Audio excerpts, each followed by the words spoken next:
Unjuk rasa di halaman Mako Polres Nrekang ricuh. Pantauan tribuntimur.com pada Kamis 23 Januari 2025 sore, nampak para demonstran memaksa masuk ke dalam Mako Polres Nrekang.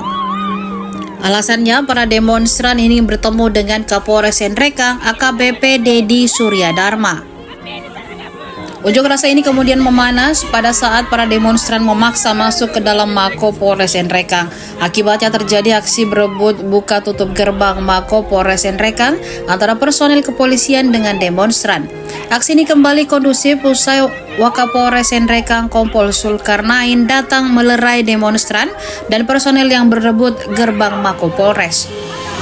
Selanjutnya, Kompol Zulkarnain kemudian menyampaikan kasus pencemaran nama baik dan muatan asusila yang dilakukan Haja Sanaria, sementara ditindaklanjuti oleh pihak Polres Nrekang.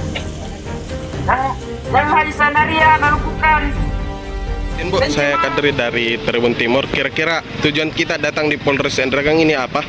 Cari keadilan. Bu, mencari keadilan. Ya, itu soal apa, Bu? Pencemaran nama baik. Pencemaran nama baik itu perbuatan asusila. Kira-kira Bu, tadi hasilnya ada dalam dengan Pak Polres ini, dengan Polres ini tadi ya.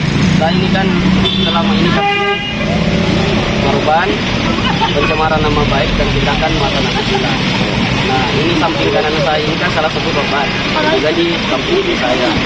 Jadi ini dua-dua ini adalah jadi korban pencemaran nama baik dari tersangka inisial AS. Nah, kenapa kami melakukan aksi unjuk rasa ini? Atas dasar kami belum mendengar ataupun dalam bentuk surat yang disampaikan oleh pimpinan Kapolres ataupun unit yang menangani persoalan ini terkait dengan status. Apakah dia status benar? Download Tribun X sekarang.